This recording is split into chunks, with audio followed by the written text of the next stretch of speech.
ঠিকেহে ভৰাই আনি দিছো বঢ়িয়া হে বঢ়িয়া তহঁতে খা মই তাইক অলপ হেল্প কৰি দিওঁ দে দে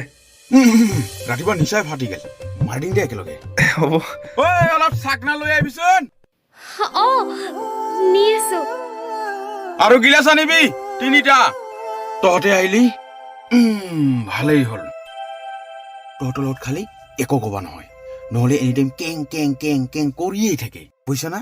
এইকাৰণে খং উঠিলে কেতিয়াবা ডিং মাজত 2 মান তিৰিক সদায় হাতৰ মুঠিত ৰাখিব লাগে তিৰি মানে কি কুঠাৰে কাটা এক ঘাওহে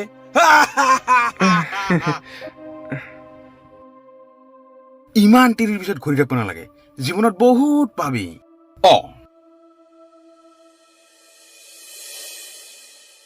বানা